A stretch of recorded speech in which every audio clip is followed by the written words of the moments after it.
नमस्कार, मैं हूं आपके साथ विभा उपाध्याय। न्यूज 18 की आपसे गुजारिश है कि आप घर में रहें, बाहर नहीं निकलें, लॉकडाउन को हल्के में मत लीजिए। इस वायरस को हराने का यही सबसे बेहतर और कारगर तरीका है। इसलिए घर पर रहें, सुरक्षित रहें और दूसरों को भी सुरक्षित रखें।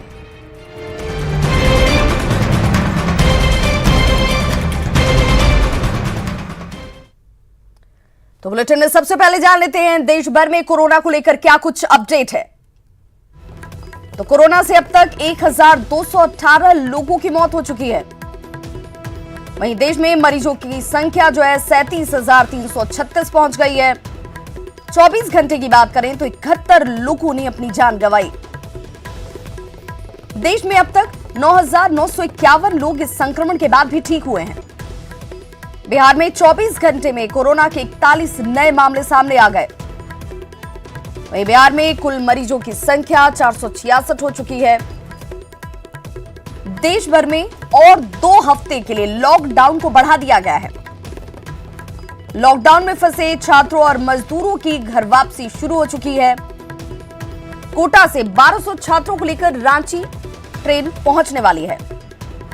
वहीं जयपुर से 1200 मजदूरों को लेकर पटना के लिए भी ट्रेन रवाना हो गई है।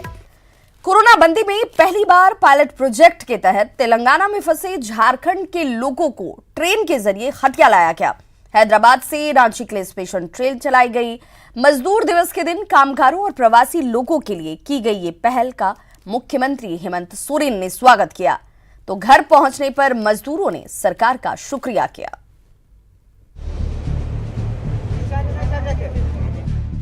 हाथों में गुलाब और फूड का पैकेट लिए ये वो मजदूर हैं जो कोरोना बंदी की वजह से तेलंगाना के कई शहरों में फंसे थे। शुक्रवार की रात विशेष ट्रेन से ये मजदूर हटिया रेलवे स्टेशन पहुंचे हैं। मजदूरों के आने से पहले स्टेशन पर सुरक्षा के व्यापक इंतजाम किए गए थे। स्टेशन के चारों ओर बैरिकेडिंग की गई थी। अपने घर पहुंचने की खुशी मजदूरों के चेहरे पर साफ दिख रही थी। सफर अच्छा रहा, सब ठीक ठाक रहा। सिकंदराबाद से आया हूँ और इधर देवघर डिस्ट्रिक्ट जाना है। मोहनपुर थाना के अंदर। कैसी व्यवस्था है? सब ठीक है व्यवस्था। कोई परेशानी हुई? नहीं, परेशानी नहीं हुई। सरकार ने जैसे ही इसकी घोषणा की तो आपके मन में कैसा लगा? मेरे को अच्छा लगा जिस तरह से उस सिस्टम से लाया। तेलंगाना के लिंगमपल्ली से लगभग 1200 प्रवासी मजदूरों को लेकर स्पेशल ट्रेन शुक्रवार सुबह 5 बजे रवाना हुई थी। 24 बोगियों की इस ट्रेन में हर बोगी में 54 मजदूरों को बिठाया गया था। इन्हें सैनिटाइजर के अलावा दस्ताने भी मुहैया कराए गए। व्यवस्था और अपनी यात्रा से मजदूर संतुष्ट दिखे। घर लौटने पे तो सभी को हर्ष का महसूस होता है और लोगों के चेहरों पे झलक भी रहा है। मजदूरों के आने से पहले सीएम हेमंत सोरेन हटिया स्टेशन पहुंचे। साथ में मुख्य सचिव सुखदेव सिंह भी मौजूद थे। सीएम ने खुशी जताते हुए कहा कि लॉकडाउन के बाद पहली बार वैधानिक रूप से मजदूर झारखंड आए हैं, वो भी मजदूर दिवस के दिन। और सबसे खुशी की बात है कि पूरे देश में सबसे पहले मजदूर वैधानिक रूप से झारखंड में आ रहे हैं। स्पेशल ट्रेन में रांची, देवघर, खूंटी, चतरा और गढ़वा के मजदूरों में 800 मजदूर चतरा और गढ़वा के हैं, जिन्हें बसों से उनके जिलों में भेज दिया गया। वहां ये प्रवासी मजदूर 14 दिन तक होम क्वारंटीन में रहेंगे। बता दें कि बिहार के साथ ही राजस्थान, झारखंड और महाराष्ट्र जैसे राज्यों ने भी केंद्र से स्पेशल ट्रेन चलाने की मांग की थी, जिसके बाद केंद्र ने ट्रेन चलाने के लिए राज्यों को रेलवे बोर्ड से बात कर योजना बनाने को कहा है। भुवन किशोर झा के साथ ओम प्रकाश, न्यूज 18 रांची। तो तेलंगाना से लगभग 1200 मजदूर हटिया पहुंचे, तो इधर जयपुर से 1200 मजदूरों को लेकर एक ट्रेन पटना के लिए चल पड़ी है। वहीं 1200 छात्रों को लेकर कोटा से एक ट्रेन रांची के लिए चली है। जाहिर है छात्रों और मजदूरों के चेहरे पर खुशी देखने लायक है।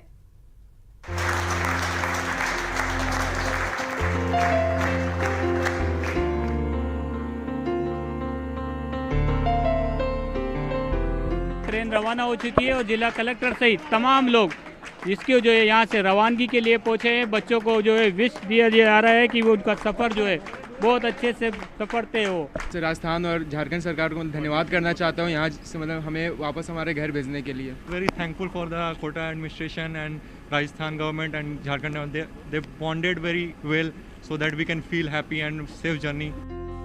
जी हाँ, चेहरे की मुस्कान घर जाने की खुशी बयां कर रही है। लॉकडाउन के बीच कोचिंग सिटी कोटा में फंसे स्टूडेंट्स को अपने गृह राज्यों के लिए भेज दिया गया और ये मुमकिन हो पाया प्रदेश के मुखिया सीएम गहलोत की वजह से। लगातार कोशिशों के बाद आखिरकार प्रवासियों को उनके घर भेजने के लिए स्पेशल ट्रेनें रवाना की गयी।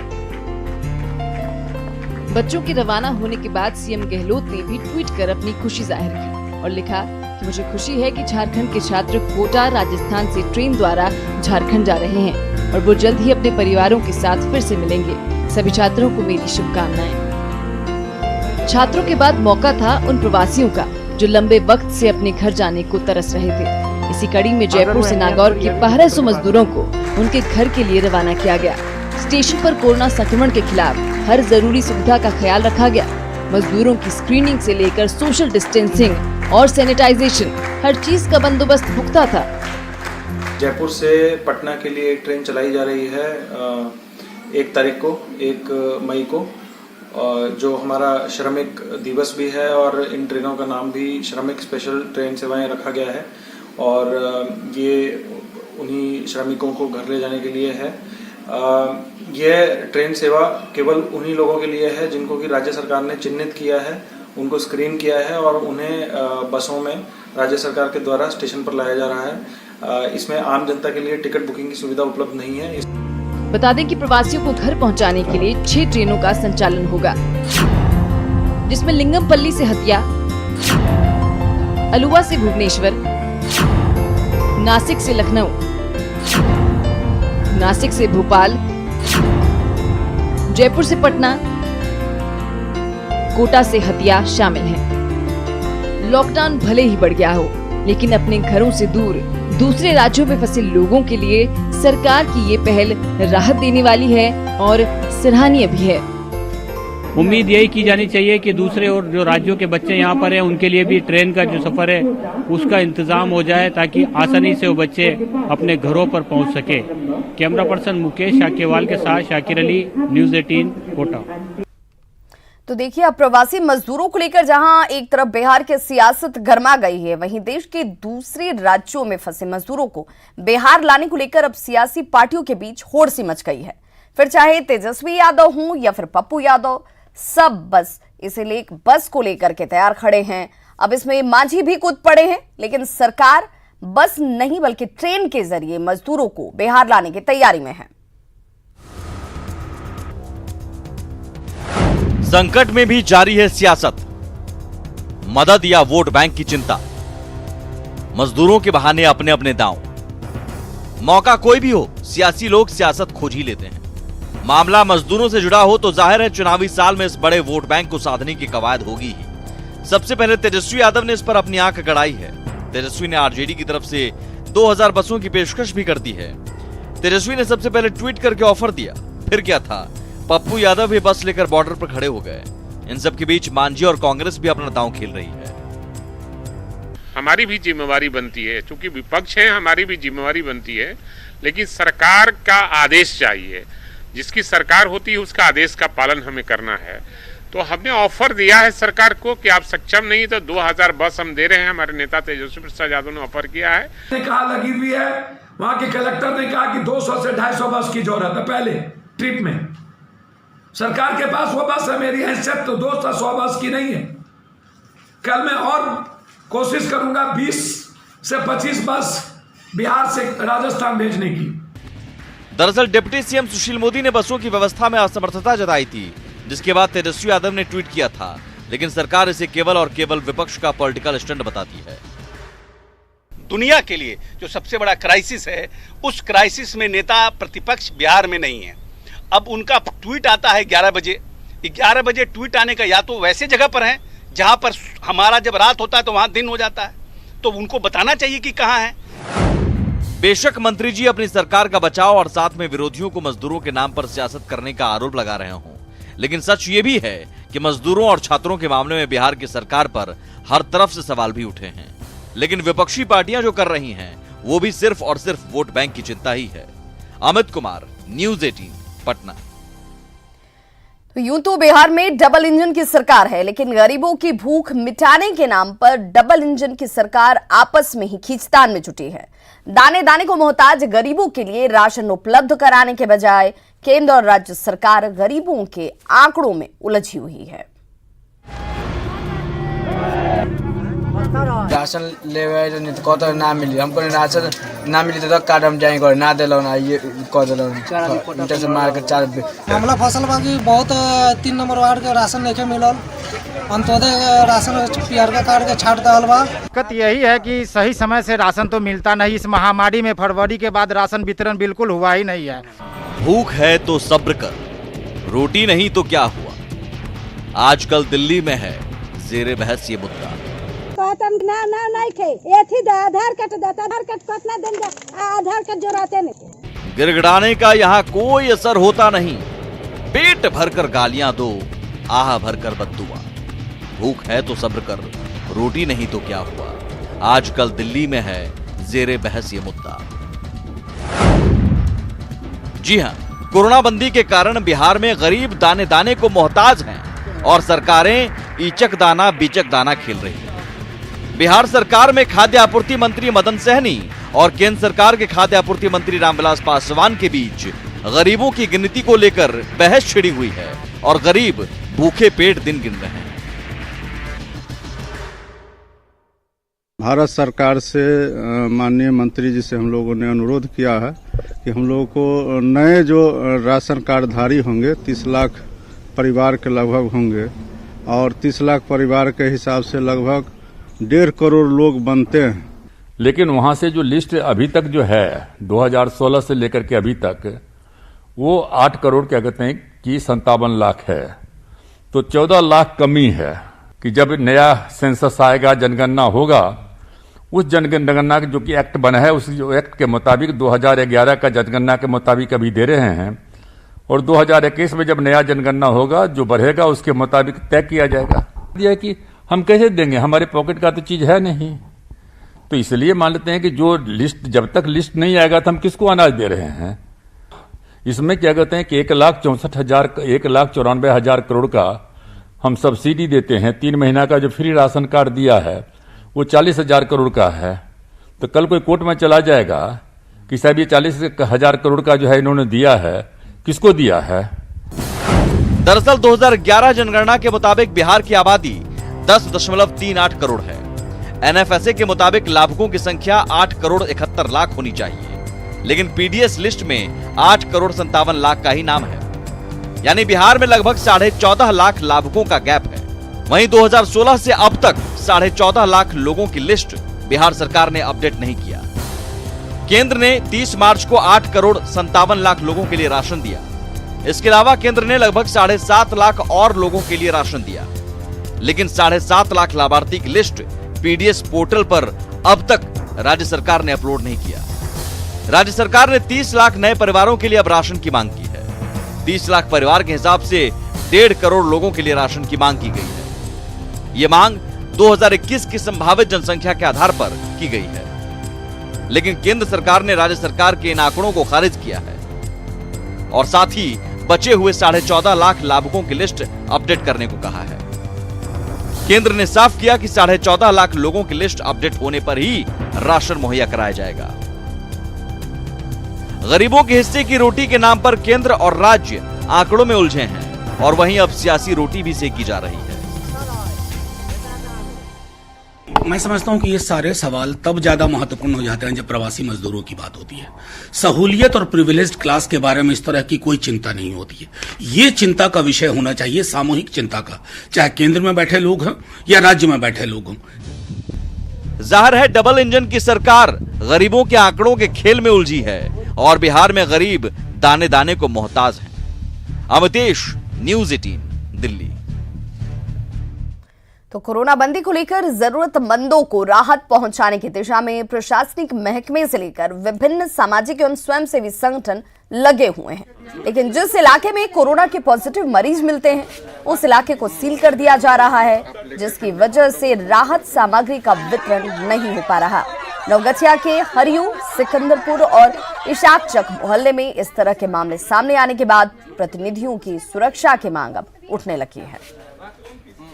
जिम्मेदारी आपके पास हो और आपको कोई भी सुविधा नहीं दी जाए तो ऐसी परिस्थिति में तो उनकी सुरक्षा बिल्कुल बनती है। ऐसी परिस्थिति में तो उनको हर वक्त इस बात का भय रहता है कि जिम्मेदारी तो हमारे पास बड़ी है लेकिन हमारे पास सुविधा कुछ भी नहीं है। तो ऐसी परिस्थिति में किस तरीके से जनता की सारी समस्याओं का निदान करेंगे, विषय कठिन है। सख्त कार्रवाई की है, हमने कांड दर्ज किया है पुलिस ने और उसमें 12 लोगों की गिरफ्तारी भी हुई है और उस केस को भी हम लोग स्पीडी ट्रायल में रखेंगे। कोरोना बंदी के बाद दूसरे प्रदेशों से बिहार आने वाले मजदूरों का सिलसिला जारी है। शुक्रवार को 6 और मजदूर हरियाणा से मोतिहारी पहुंचे। मजदूरों ने बताया कि 1300 किलोमीटर की यात्रा उन्होंने साइकिल से पूरी की है। इस दौरान यूपी में स्वास्थ्य जांच किया गया लेकिन बिहार में कहीं किसी ने कोई पूछताछ इनसे नहीं की। जो पैसा रखे थे और 21 दिन का लॉकडाउन हुआ, उसके बाद में और फिर दोबारा बढ़ गया। और लेबर चौथ से काम करते थे, ठेकेदार मना कर दिया पैसा देने के लिए और पैसा नहीं था। अभी जांच हो जाएगी और उसके बाद ये लोग जो है यहाँ से सदर हॉस्पिटल जाकर अपना जांच कराकर जो व्यवस्था होगी गवर्नमेंट की वो करेगा लोग। मुंगेर के क्वारंटीन सेंटर में जिला प्रशासन के द्वारा अच्छी पहल की जा रही है। लॉकडाउन में दूसरे राज्यों से पैदल चलकर आए लोगों को योग गुरु के द्वारा योग की शिक्षा दी जा रही है। लोगों ने माना कि योग से थकान कम होने के साथ साथ मन भी शांत रहता है। हमारी ये रिपोर्ट देखिए।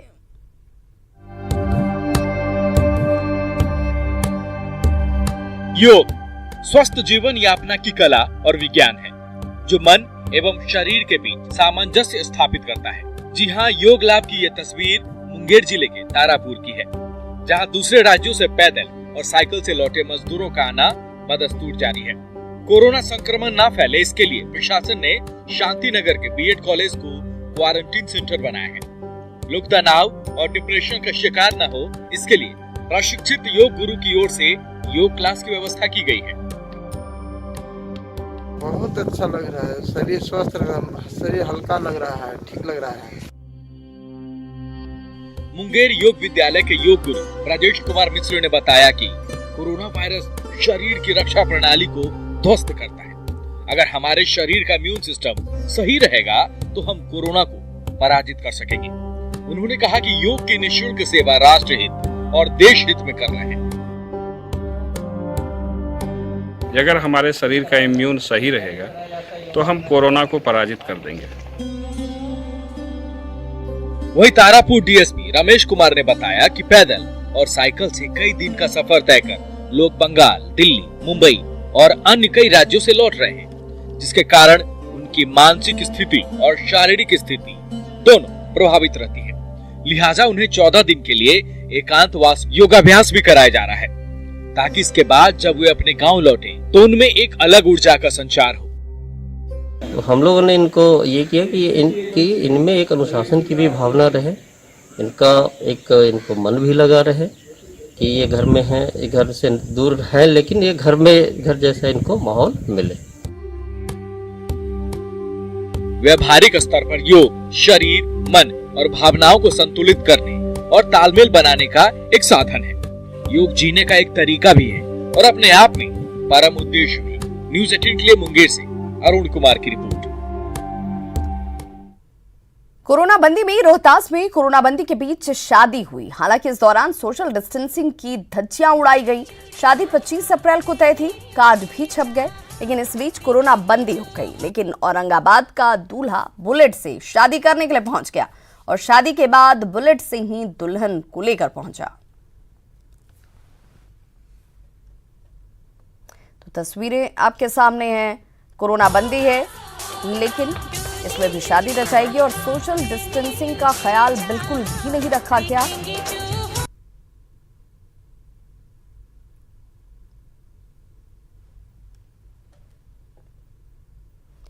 बिहार में बड़े पैमाने पर केले की खेती होती है, लेकिन कोरोना बंदी की वजह से किसानों की मुश्किलें इन दिनों बढ़ी हुई हैं।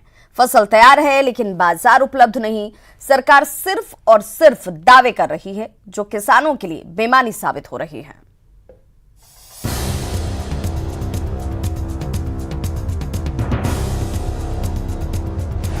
कोरोना बंदी में किसान परेशान।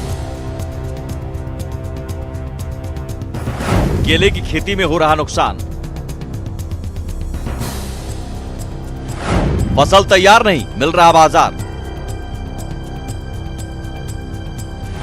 खाद और जरूरी सामानों की भी कमी।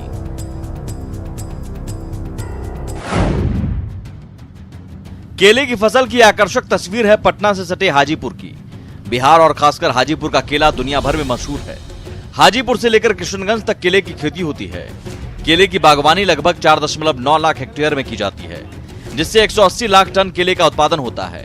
लेकिन कोरोना बंदी की वजह से किसानों की परेशानी बढ़ गई है। बंदी की वजह से कीटनाशक और खाद उपलब्ध नहीं हो पा रहा है, जिससे फसल को नुकसान हो रहा है। ऊपर से तैयार फसलों के लिए बाजार उपलब्ध नहीं है। 20 रुपए 30 रुपए घौर बेचते हैं हम लोग। पहले कितने में बेचते थे? पहले बेचते थे 200-250 में बेचते थे। क्यों, ऐसा क्यों हो गया? ऐसा मतलब बिक्री नहीं है, मार्केट में पूरा लॉकडाउन है, मार्केट में कुछ बिक नहीं रहा है सही से। केले की खेती की दुर्दशा और किसानों की व्यथा देखकर समझना मुश्किल नहीं कि हाल क्या है। लेकिन सूबे के कृषि मंत्री सिर्फ लंबे चौड़े दावे करते नजर आते हैं और बताते हैं कि राज्य सरकार संवेदनशील है। जारी लॉकडाउन के वजह से कृषि, पशुपालन, मत्स्य पालन के साथ साथ पोल्ट्री उद्योग भी प्रभावित हुआ है। राज्य सरकार इसके प्रति संवेदनशील है। बगैर सरकारी सहायता के केले की खेती बर्बाद हो रही है। एक तरफ जहां कोरोना संकट के कारण सरकारी सुविधाओं से किसान वंचित हैं, वहीं दूसरी तरफ बाजार बंद होने की वजह से केले को उचित मूल्य भी नहीं मिल पा रहा है। जाहिर सी बात है, इसका खामियाजा आने वाले दिनों में किसानों को भुगतना पड़ेगा, जब उनके सामने रोजी रोटी के लाले पड़ जाएंगे। कैमरा पर्सन आशीष के साथ संजय कुमार, न्यूज़ 18, वैशाली, हाजीपुर। गुमला के हथियारबंद अपराधियों ने डकैती की एक बड़ी घटना को अंजाम दिया है। घटना घाघरा के चपका गांव की है, जहां शिव प्रसाद साहू के घर से 5 हथियारबंद अपराधियों ने 3 लाख से ज्यादा कैश और गहने की लूट की घटना को अंजाम दिया। हथियारबंद अपराधियों ने परिवार वालों को पहले बंधक बनाया और घटना को अंजाम देकर फरार हो गए।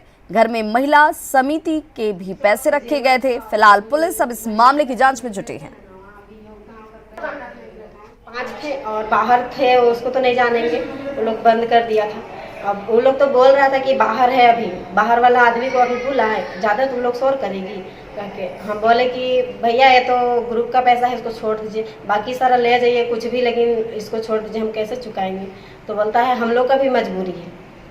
तो फिर मेरा सास का भी पैसा को ले गया बक्सा से निकाल के, और इधर से भी ढूंढ के ले गया, सारा पैसा वही 2 लाख लगभग। तो न्यूज़ 18 की आपसे अपील, घर में रहें, सुरक्षित रहें और सोशल डिस्टेंसिंग का पालन जरूर करें।